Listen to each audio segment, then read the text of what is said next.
Welcome back to another episode of StablePod, a podcast where we host conversations with the individuals who are shaping the future of decentralized systems. I'm your host, Juan Esquivel. Today's guest is a longtime builder in the space who has been helping shape what is known as B2DAO or Protocol Services. Jack Purdy is the director of sales at Messari, the industry's leading market intelligence company. On today's episode, we dive into challenges and lessons from B2DAO, evolution of Messari Protocol Services and their role across DAO governance, the future of DAO service providers, his podcast, Protocol Services. Gustav, would love to hear your thoughts on the conversation. Yeah, I think, it was definitely interesting hearing. I think this is, one of our, first guests who I think has been working in quite a similar place as us in the industry, right? And has had quite a similar journey, starting to look at these things, a couple of years back. And then, of course, seeing how like the evolution of the DAO, like the DAO space and, like the massive growth that's been amongst, like the active DAOs, it's going to shape both the business opportunities, but also I think the resilience of the ecosystem. So I think it was really interesting to kind of hear some of his feedback. Of course, Messari, a much bigger company than ours, but I think like sharing quite a lot of the same learnings and takeaways. So it was quite interesting to kind of like hear how his journey had been, working at Messari during that period. Yeah, Jack's one of the few people, and one of the reasons why I wanted to have him on the podcast, that's championing this thesis, right? That protocol services is going to be huge, that DAOs are going to be huge. And so, yeah, I definitely wanted to get him on for that, to kind of hear his perspective on how he's kind of navigated the challenge of trying to, do B2DAO, business to DAO, for those that may not be familiar with that term. So we go into that. We also touch on Messari's participation in governance. I think if any of our listeners have been paying attention to the forums like we do, they see Messari over the years. They've been in and out of forums, attempting to kind of sell their protocol services. And so we touch on kind of that evolution, and we also touch on kind of what they're going to be doing going forward.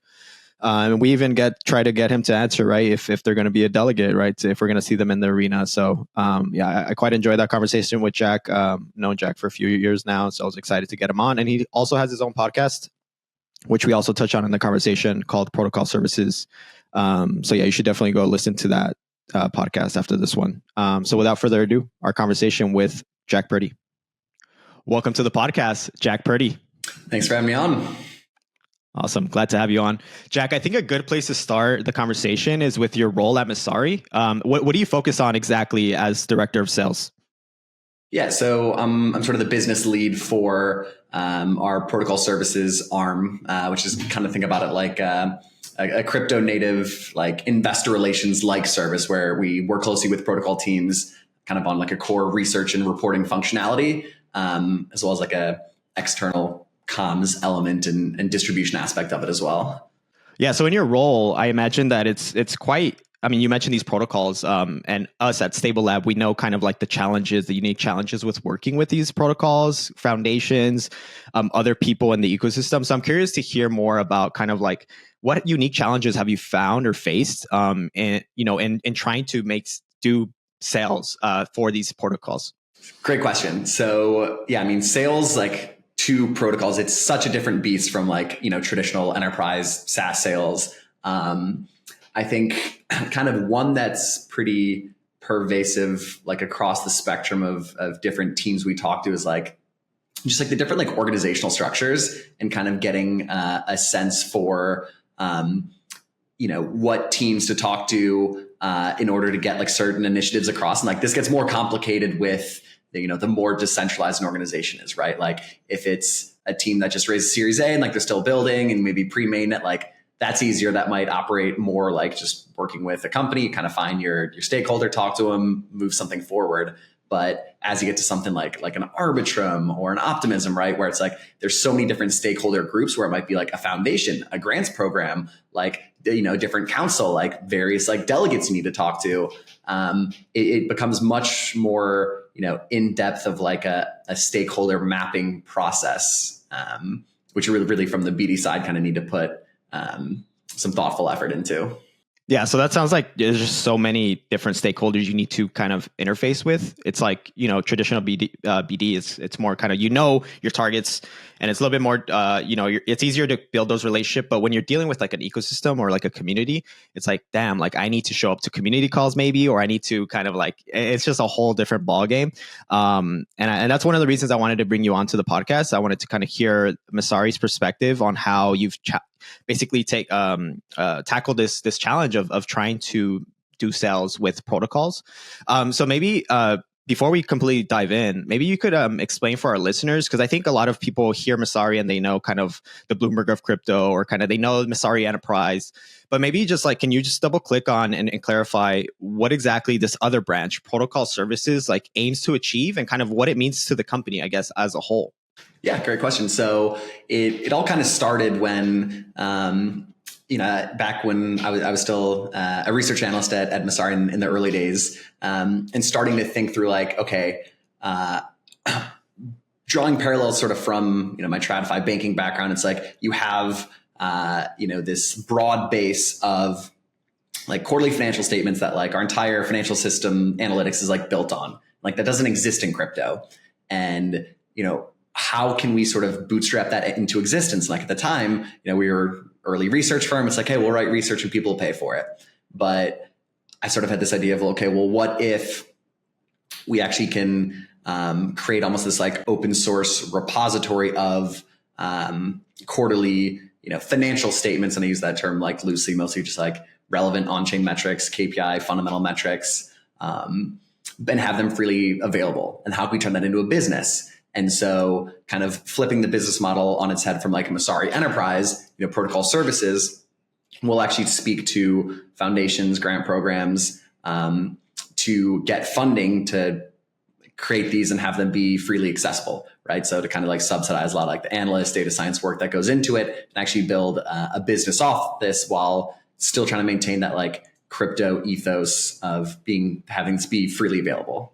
Yeah, gotcha. I think anyone who's been paying attention to the space, or at least like Messari and the way its participation in governance has noticed like these quarterly reports, and then you guys started doing more like protocol overviews, or like these getting deeper into the weeds, and now you're doing something called like ecosystem portals, which we could touch on next. So I'm just curious, could you walk us through kind of that like evolution of kind of like, you start quarterlies, you learned a lot, right? Like it wasn't like all like, there was many lessons there, and there was some, I would say, some hurdles along the way as you notice, the challenges that governance brings.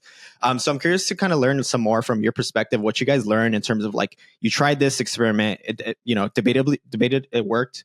But then you kind of switched it up, right? You started doing more and more and getting deeper in the weeds. So I'm curious to kind of hear how that's evolved, that offering. Yeah. So it's actually funny. I guess like right when we first started, it was like, hey, whatever protocols need, we'll do it. And so we're sort of like firing from the hip of, okay, you want us to do this type of analysis? Like, sure, we'll do it. And we realized like, it's not super scalable to just do bespoke research as a service. And so that's when like the quarterly model came, and it's like, okay, well now we can standardize this so we can actually start servicing more teams. And right, we've scaled that now to about 100 different protocol teams. It's working, like, that's all well and good, but we still want to keep a close pulse on like what exactly it is clients need. And so, with that has opened up like more of an appetite to continue to get like deeper into the weeds, kind of flesh out more of these like technical concepts that teams want to get out. But right, often teams are like too busy building to like write about what they're building. So there's value having more of like a independent kind of research firm delve into that.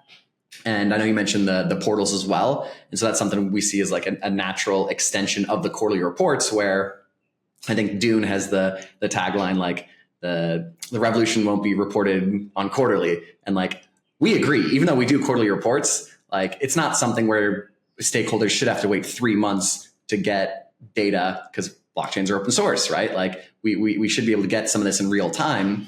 But that said, like, there's still value in the long form contextualization, but we want to be able to marry that with, more real time data analytics and so on and so forth.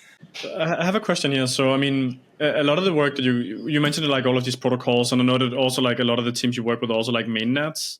Can you maybe like just like walk us through, what is like some of your like engagement with like some of the, like like DeFi protocols, for example, like if you work with them, or like some of like the L2s, what is kind of like some of the, I would say, like, feedback that you get from them in terms of like what they want and what you guys then have like come out with?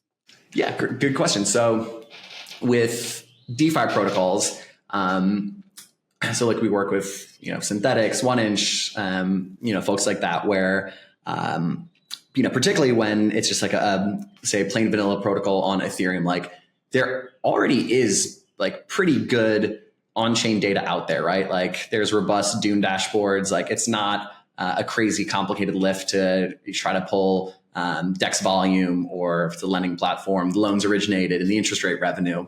What I think the value we provide, and like the reason kind of teams come to us, is much more that contextualization, right? Where you can't just like pull up a dashboard and be like, oh, I know this now. Like to actually like understand, okay, what are like the fundamental drivers that are leading to, say, this uptick in on-chain activity? Is it, because of a certain specific market? Is it like a broader industry trend? Like, are there challenges presented as a result of that? There's so much more of this information to like paint a holistic story behind what's going on, that frankly you just like need someone that's smart and in the weeds and kind of covering it quarter over quarter to just like be that like subject matter expert to really paint that picture.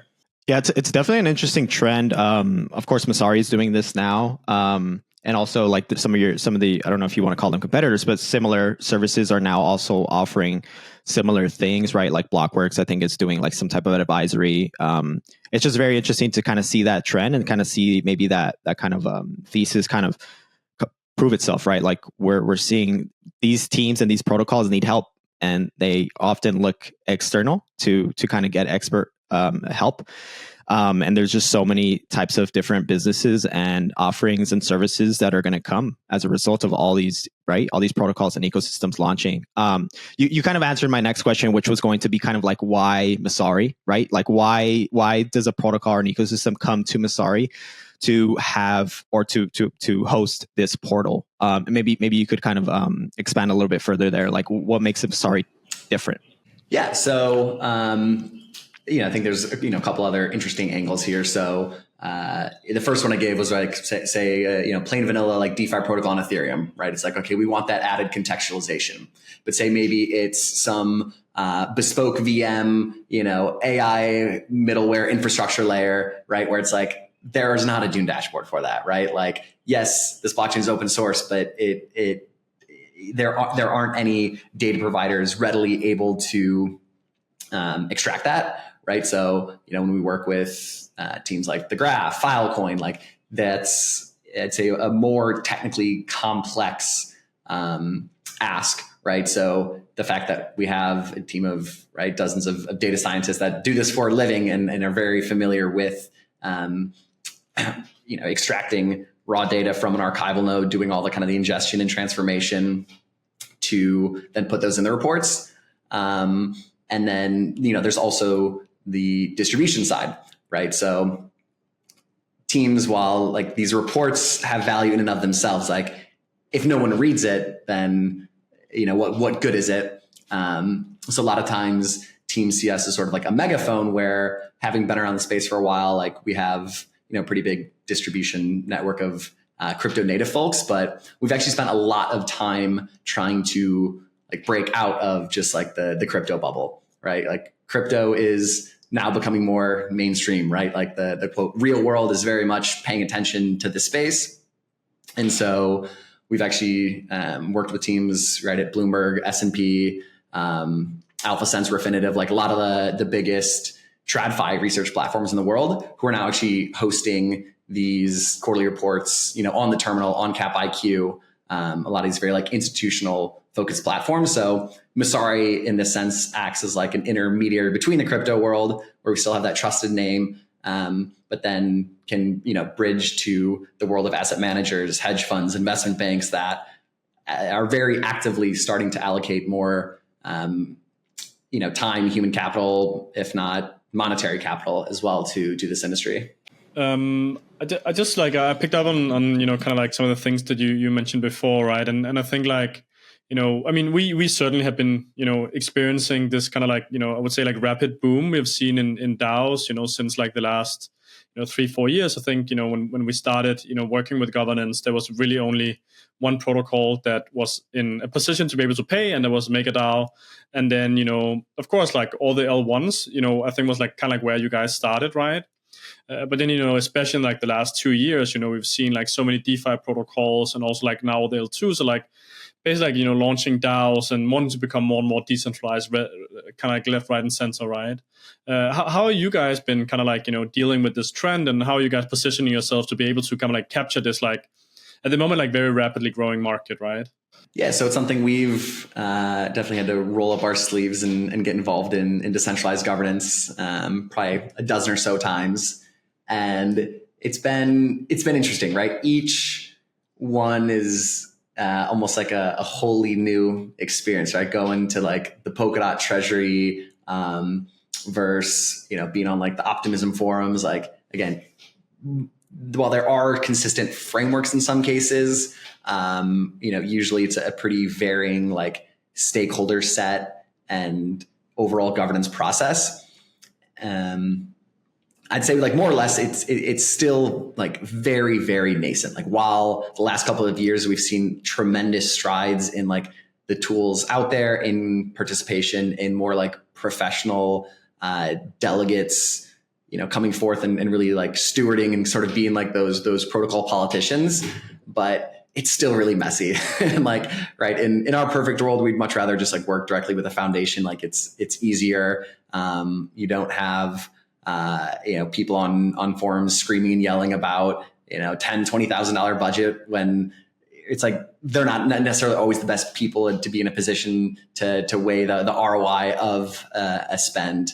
So I definitely see, more like protocol service providers, be it like Messari or like us, having to do this going forward, just because, the ultimate vision is for these to be, decentralized protocols. And so I think it's a net benefit for teams to just get the best services at the best price, but it'll be a gradual process before I'd say that becomes like the norm. So full transparency, Jack, because I did know you from before, and I did know some folks at Messari. From my perspective, at least externally, I feel like there was a lot of start and stop in terms of like this like going all into this idea of like actually servicing the DAOs or protocols at Messari, right? Like sometimes it seemed like you guys were, okay, you guys really want to, start servicing them even more besides quarterlies, right? Like do the whole governance thing. But then you guys kind of like maybe there was less of it at times. So I'm just curious, kind of maybe it's a timing of the market thing of like maybe now there's just enough of the ecosystem developed where now you can actually begin to provide these offerings. And I know you can't speak to the whole organization as a whole in its decisions, but I'm curious from your perspective, kind of why now? Like what is it about now in this current environment that is allowing all of these service providers to come out? And we could touch on that next. So yeah, just curious your thoughts. Mm-hmm. Yeah. So, I mean, I've always been the internal champion for doing more things for protocols, going deeper with DAOs and governance. I'd say where the hurdles have come up is, been a big part of being like a New York based company operating right in the US, where there has been some scary rulings, right? Like with the Uki DAO, where, our head of legal looks at that. And it's like, technically by the letter of their law, it's looking like service providers and delegates and token holders who are voting can be held liable for the actions resulting from a DAO. And right, this is a very conservative interpretation, but one that like we had to be very mindful of because it represents like an existential threat to our company. So at times, right, got pushback in the extent to which we're comfortable working with a DAO. And it's never threatened like our quarterly reporting business. Like that's something we've underwritten that risk, and we're like, we are doing this as a business. But when it comes to wanting to raise our hand and be like, all right, let's be a delegate, right? We have analysts covering them. We have the subject matter expertise. Like on paper, it's a perfect fit, but there've been some of these regulatory blockers. Luckily, it appears the U.S. administration is becoming much more favorable and willing to work with entrepreneurs in the crypto industry. So that seems to be like a major kind of tailwind for our governance efforts going forward, and just like the ability with which we're able to continue to service these teams. So big Messari delegates up next. Don't quote me on that, but yeah, I actually had that question saved for the end because I didn't want to. I didn't want to scare Jack away. Let's touch on it in a bit. Okay, so I'm glad you mentioned the administrative change. I think definitely some teams will be a little bit more empowered or willing to contribute, and I think that'll be a net positive for the space. So moving on to other things. Excuse me. You've been very vocal about service providers, everything we're talking about right now, and specialized teams being the future of DAOs, protocols. And of course, you also think that it's an exciting sector to operate in. So I'm curious to hear more kind of like what drives this conviction from you. Why do you think it's such an important thing to work on? And kind of like, just curious to hear more about that. Yeah, so it's kind of a amalgamation of thoughts from just speaking to protocols, week in, week out for 6 years now at Messari, and realizing just the complexities to it. Like launching a protocol, trying to run a decentralized organization is a wildly multifaceted endeavor, right? And so even though you can have like the absolute best core team that can build, some sophisticated tech, doing whatever it's intended to do, like there's so many other components that then come about, right? Where, maybe there's a DAO treasury, right? And these has now accumulated tens, if not hundreds of millions of dollars. Okay, well, managing that type of capital requires like a specialist company to do that, right? That knows how to, manage that risk and almost like be a portfolio allocator, kind of like a corporate finance team. If it's like a DeFi protocol, right? Like you need someone to actually build in like, agent-based simulations to like optimize parameters, manage risk.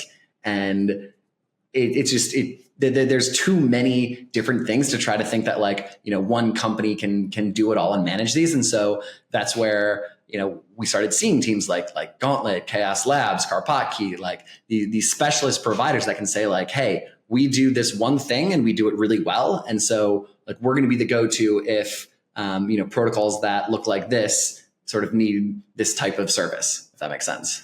Yeah, totally. I think also like, from my perspective, there's kind of like, if you look at like the DAOs, there's definitely like what you mentioned here, which is like the things that they need kind of like all the time, like on a weekly or daily basis, where, because of, these teams are, still startups, right? And, it would be like a huge undertaking to kind of like try to manage all of it themselves. I know like some teams try to keep a lot of it in-house, like Sky, they have like the teams like working, full-time with them on like most of the topics. And then there's also, kind of like some of the other stuff, if you mentioned kind of like your quarterly reports, right? Which is something they need like once a quarter. So to have like a team internally to do this when it's, basically like a service, you only need like, once in a while. So there's kind of like also something with like the frequency of like when they need these things that also plays into it. But yeah, I think like overall, I really like the way that like the service provider kind of like space have been evolving. I think also like just like the competitive nature now. I think like in the beginning, some teams were definitely getting, I would say, overcharged. But of course, as you like add like competition to the market, then now it seems like the prices are like down to like a much more like reasonable level, and overall the service has also gone up a lot in quality, right? So yeah, I just wanted to add that. Mm-hmm. Yeah, totally. And yeah, I think there has been people seeing these $1 billion treasuries and seeing a gold mine, and so throwing out like ludicrous proposals, and sometimes they pass. But in the long run, I think markets are efficient, and so anytime there is like genuine opportunity, like well-intentioned teams will build valuable products to serve that need, and there will be enough of them that it comes down to like a reasonable cost, or however the market values these services. And ultimately, I think it helps the teams, like the protocols and like the aggregate network value, increase in the long run, and like helps these teams reach their goals, because you can have, again, just this more specialization, right? So sticking with this example of like quarterly reports, could a team hire a data scientist and an analyst to do quarterly reports? Yes, right? But would they, to get like the same value where, they're getting it out to, 400,000 people in the crypto community and having it be on like the Bloomberg and an S&P, like, right? You'd have to then also have a team trying to manage like those relationships. And it's just so far outside the core competency of a team that it just becomes, I think, a messy distraction, right? Versus like sticking to building the protocol and then being able to outsource, services like this. Yeah. And then also, I mean, I think like in the beginning, I think there was like a little bit of this like assumption that, it could just be like individuals doing this, right? I mean, we saw the same with like I think like the delegate model in the beginning was very much around kind of like just like individuals. And it was also like why we decided to come in and start working with this from like a more professional angle was because that like, you could have like, one person or like two people doing it. But I mean, a lot of the stuff you deal with in DAOs also requires you to have like a very broad expertise because of all the fields that they're touching, right? So, whether you're like a delegate or whether you're doing like quarterly reports, I mean, you need to also understand, deep things about like, the technology, risk, go to market, business development, marketing. Like there's so many different verticals that the DAOs operate in that you also require either people who is like, very good at just being, a very generalized person, or you require teams that has these like specialties and this expertise internally who can then like coordinate and add resources as needed, right? Taking a step back really quick, Jack, I definitely wanted to get you on and ask you this question and get your perspective on B2DAO. Does it work? Like, what have you found, attempting to do this over time? And obviously, you're one of the few figures in the space that has been, chipping away at trying to crack this model over many years, right? You've been in the space, obviously, a really long time. So, yeah, I just want to kind of hear from your perspective. Does B2DAO work, or like have we cracked it for the most part? Because I know this is maybe another hurdle that maybe new teams coming in will kind of be like, oh, like maybe they have this core competency in their services, but maybe they just don't really know how to navigate this like weird thing we call B2DAO, right? So yeah, just curious to hear more from you about that. Yeah. So does B2DAO work? It's hard to say like definitively like yes or no. I think it's something that it's progressing over time. It's getting better. It's getting more efficient. Like from the service provider perspective, like running a sales team now that is operating in this world, it's getting easier than it was 3 years ago.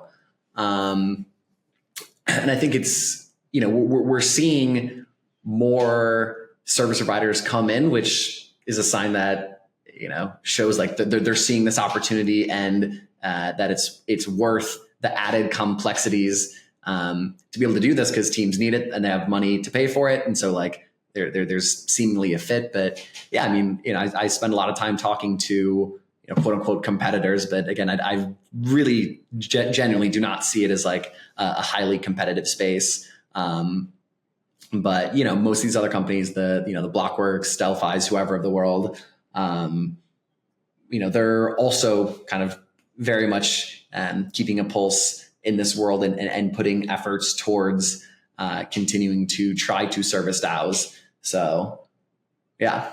One thing, as I was asking the question that I just realized, is that we see teams or like protocols or ecosystems launching with the services already, like, let's say onboarded or like sourced. This is actually something that's, so let's say, for example, maybe like when Compound launched, it was kind of chaos, right? Like, and then over time, the people came in, the services started being provided. But now, like, let's say, for example, like Eigenlayer, like they launch what they launch, and then their BD team or their internal teams are already sourcing the services that they know they're going to need. And they got there through like watching everything that happened in the past, right? So I guess, it's good that over time, these new teams, these new protocols launching, they saw historically what teams needed, and then they just kind of got ahead of that and just kind of started onboarding and sourcing these teams. I don't know if you have a follow-up or comments on that. Yeah, no, it's a really good point. And I think it's, again, a product of the maturation of the industry, where seeing what their competitors or what like similar protocols are doing that is best in class. And also the fact that, the crypto industry is still relatively small, and there's so much like movement between teams, people spinning off, launching their own thing, that, at a team like Eigenlayer, right? Like most of the people on that team have probably worked at other protocols and used those service providers. And it's like, oh, if we need this is who we call. They have those relationships already. And so, yeah, it's one of the things where there is all this internal movement. And so people naturally continue to maintain those relationships. And when teams have provably shown value, they'll continue going back to them. And so there's a playbook for it already, I guess is what I'm trying to say.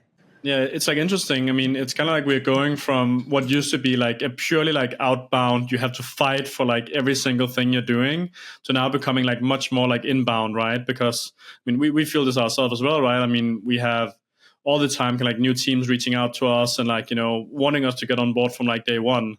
I'm sure you guys have also felt the same.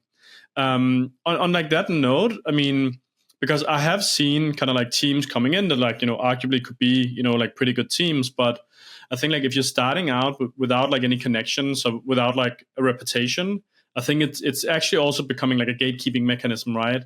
Because like, since it's so work, with like, the service providers all kind of like established themselves and has been there. And realistically, the amount of DAOs that need services today, it's probably like somewhere between like 25 and 30 protocols that actually has the budget to pay for stuff.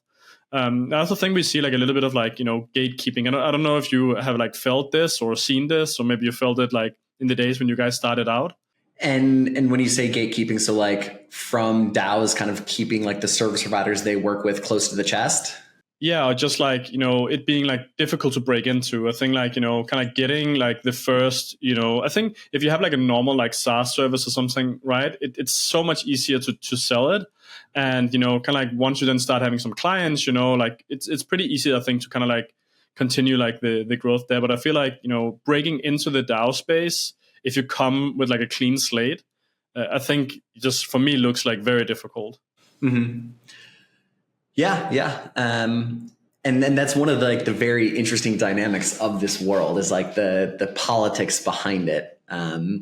Because, sometimes there may be some big delegates that are, used to work at one of the service providers or have a relationship there. And so like have some maybe conflict of interest or vested interest in the success of someone else. And so, yeah, there have been times, we've wanted to work with a DAO and have faced like some resistance to what we would interpret as like gatekeeping. And it's kind of inevitable, right? Like we are humans at the end of the day. And so we are very complex beings. These are complex organizational structures. So be it good or bad, like that won't go away. And I mean, we've already kind of seen it, right? With, some of the drama, like with Aave, where, there's proposals being saying like, hey, we're going to blackball anyone that works with like this service provider because we don't like them anymore. And so for people that like, DAO drama, I reckon that there will be more of that to come. Just given the open nature of all these and the fact that like these proposals are public and you can kind of see what your competitors are doing, who's working with who. Yeah, and I think also like just the fact that it's such like an open and transparent space, right? So, I mean, everyone has opinions about like, probably like everyone who works within like DAO governance has opinions about the service providers, whether they're being like, justified or not. And, the opinions can be good or bad. And then, sometimes it might just be like completely unjustified, but, that's just kind of like the way that it plays out, right? Following up that comment, Jack, I'm curious from your perspective, how do you think we can improve the way service providers, like all of that, like how they kind of get onboarded, how they get sourced, how we improve transparency? I'm curious if you've thought about that at all. I know Arbitrum is very active right now, and I see a lot of commentary over there in terms of like they want to set up an RFP process. They want to make sure that not just two service providers come in and then become like a monopoly or kind of a cohort. I've heard that word thrown around a lot. So I'm curious, kind of from your perspective, your opinion, how can we as an industry improve the service provider model? Yeah, so you read my mind. I was going to sort of use that Arbitrum as an example. So like we're currently working through the ARDC process, right? So the Arbitrum Research Development Collective, which is kind of a call to arms, right, for research providers to make the case for sort of a 6-month contracting engagement. And I think like as a model, it makes a lot of sense from the DAO's perspective to like have a bunch of teams vying for this, instead of just teams being like, oh, well, this is my service and I want Arbitrum to pay, so I'll go make my proposal. Like that creates, especially like at scale, a lot of governance overhead, where I think this sort of like streamlines the process a lot, and you can have everything in a funnel and say, okay, everyone put your bids in, and then we can kind of sift through it, see which ones make the most sense, and then ultimately put it to a vote, let the token holders decide. I think the beauty is also like, we can continually like iterate and experiment with these types of models. And so be able to see like what works and what doesn't. I mean, the ARDC, like they're on their V2 now and are already like implementing some changes just in terms of like how they're paying the delegates or the service providers, and making changes based on this iterative process that I think serves the DAO and the providers better. Yeah, totally.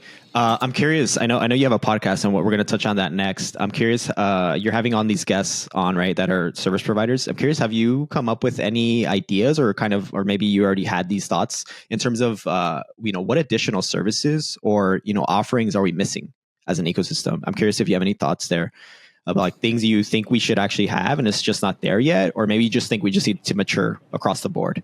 Great question.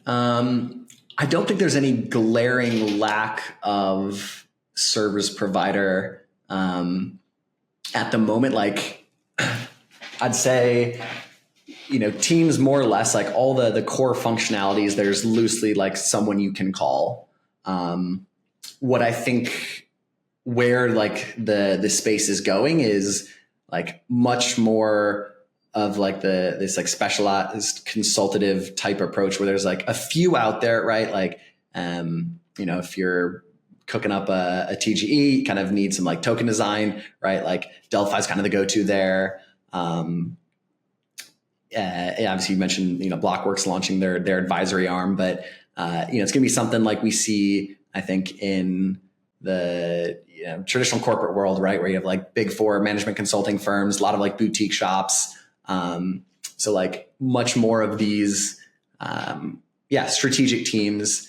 And I know there's a few out there like in the, more like corporate financy equivalent. I think there's gonna be a lot more of that, right? So Steakhouse kind of comes to mind. But yep. Yeah. Actually plan on having them on the pod soon. Cause I think we're going to see more like models from the traditional world now ported over, because even though like we're creating these like new decentralized organizations, like these are still organizations with economic goals that we have hundreds of years to model something pretty damn similar to, and so don't have to like wholly reinvent the wheel. Yeah, totally. Jack, let's talk about your podcast. That was one of the reasons I wanted to get you on this podcast. I wanted to kind of hear your perspective. What was your kind of motivations to starting that podcast? I think we kind of touched on it with you having this thesis or this conviction, right? That protocol services economy will grow a lot more. Just curious to hear more about the motivations behind your podcast, and kind of like what are you trying to get from your what are you trying to achieve with the guests and the conversations you have on that podcast? Mm-hmm. Yeah, so I sort of outlined my broader thesis earlier, but with the podcast in general, just going deeper into each one of these specific services. And from like a personal standpoint, it's like, how can I have more of the conversations I want to have? And so it almost becomes like, a discovery call with like a forcing function to do my research beforehand. Because I need to, create interesting content for the listeners, but it actually really does inform a lot of, my day-to-day in this like business strategy world, like at Messari, having these conversations, understanding what folks like us in this similar world are doing. And I think, it just helps like bring this conversation to the forefront, right? So if protocol teams are listening, realizing like, oh shit, I didn't even know like this was available. Yes, we definitely need help in XYZ. Or if there's, other kind of like Web2 companies like in crypto providing services being like, hey, we actually have some specialty here. I didn't know protocols need that and can pay for it. And so starting to get involved more. And I think that ultimately kind of helps everyone. Was this your first podcast that you hosted? I know you've been on many, but just curious. Yes, this is the first one I hosted. Okay. So in the few episodes that you've recorded, I'm just curious to hear, is there anything that stands out to you that you've learned podcasting? Because I mean, Gustav and I, of course, we've been doing this now for like, I think 20 episodes. And I definitely think we've learned a lot in terms of how to have conversations with people. I'm just curious if anything stands out to you in the few episodes you've done. I don't know if you reflected yet on the few episodes. No deep reflections. I think like the first thing that comes to mind is it does just force you to turn up like your innate curiosity meter, right? And like really try to understand like, okay, who's this person in front of me? What are they doing? And like, how can I learn as much about them as I can in this hour-long time frame? All with like the lens of, okay, while simultaneously getting, interesting, thought-provoking content out there. Yeah, I think from my perspective, I also try to think about the listener. And that's always a little bit of a challenge because you have your own personal kind of like, oh, I want to know this, I want to know this. But you also think about, okay, how do I also let that come across to the listener? And I think for us, that's why we try to hyper focus this podcast for like our intended target audience is kind of people in the weeds, people that know everything we're discussing here today that are a little bit more familiar, I would say. I think there's a lot of beginner content out there, a lot of beginner crypto content, which I think is totally great. But I think another motivation for starting this podcast was there's no one really doing it. And so when I saw you also started like kind of doing similar podcasts, I was like, oh shit, wonderful. Like more people are starting to talk about this thing we're doing. And I think that's always just a net positive. So I don't know if you have a follow up to that, but yeah. Yeah, no, absolutely. And actually the timing's funny. I'm writing a newsletter right now about like why the world needs more people creating niche podcasts. And kind of the thesis being like there's, even if no one listens to it, there's a lot of intrinsic value to just do. But also I think it can, create this almost like Library of Alexandria of content, right? That with like more advancements in LLMs, like will be much more discoverable. And then like you can get kind of these high quality conversations with subject matter expertise, like into the ears of the, listeners that are kind of hungry for this specific knowledge.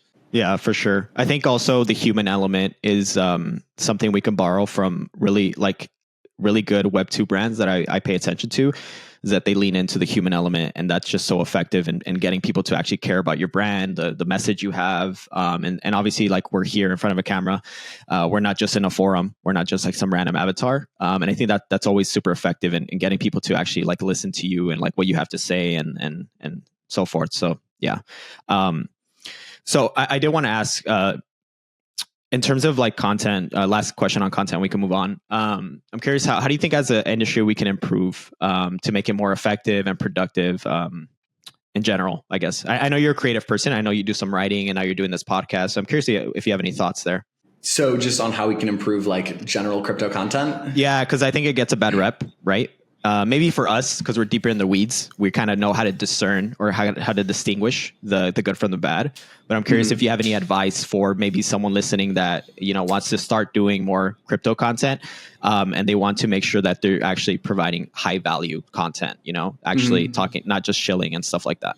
Yeah, so this is something I think about a lot with my own writing, where the internet is flooded with writing. So how can you stand out? And, a standard I try to hold myself to is like, how can I make it such, and is a very high bar, but like that every sentence is something that no one has ever said before, and of course that's not like always the case, but like if you just keep that mindset and try to think like, how can I genuinely provide like unique insights and value? And, a lot of times it takes like stepping out of your comfort zone, like making bold assertions. Sometimes you're gonna look stupid, but like that's okay. If you're gonna be a content creator, like that's inevitable. And like ultimately that's how you will get the highest quality content out there that people want to listen to when they hear or they read something that's like, oh, I've actually never thought about something that way. Let me, start following this person and start getting more of, what they deem to be, genuinely insightful content. 100%. Okay, so let's go all the way back to the beginning. Where do you see protocol services at Messari going? Like, where do you see how do you see this economy changing over time without giving away too much sauce, right? Kind of like, where do you see it kind of going, maybe? Yeah. So our kind of North Star pillar is like, how can we be, the most value add partner in the industry? And, right now this is in the field of research and reporting, but I want to, expand that. And, right now a lot of this stuff is being like productized. So with this like Solana portal we built, right, where it's, putting a lot of the data from the quarterly reports into dashboards, but like so much more where it's also like, okay, real-time updates and alerts on like protocol upgrades, on node software releases, like where if I'm a stakeholder, I can just have like a one-stop shop, homepage portal to get everything I need. So we're definitely putting a lot more product engineering resources into building things for protocol teams, kind of based on just the feedback we get for, my favorite question is like, if you had a magic wand, like, what would your perfect product, what would your perfect research partner look like? And then, going back to our guys and saying, okay, how can we work towards that? So mix of that, I think we're going to continue doubling down on the TradFi distribution.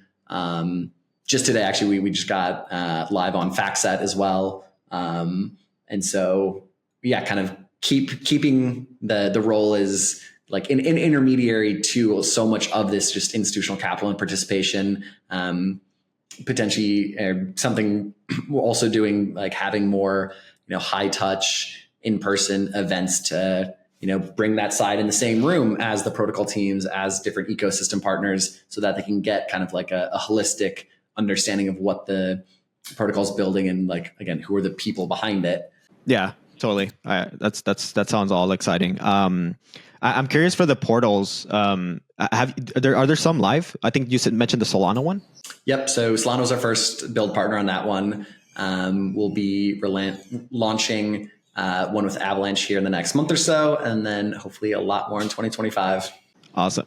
I'm curious, just really quickly. Who do you, when you build something like that, who do you build it for? Like who's the user that you have in mind when you're building that? Because I think this is something that anyone that's creating dashboards for ecosystems has to think about when they're kind of, the UI, the UX of it. Like who's the intended kind of user? Is it just like completely open for anyone in the ecosystem to access? Because there's a lot of decisions that get made there in terms of like how you design it and how you kind of, what's the most important thing at the very top of this dashboard, right? Like, so I'm just curious if you have any perspective there. Yeah, and it's something even like internally, like we've really tried to stay away from labeling it as a dashboard, because I think people kind of just envision like, okay, it's a site with like 5 charts that give me numbers.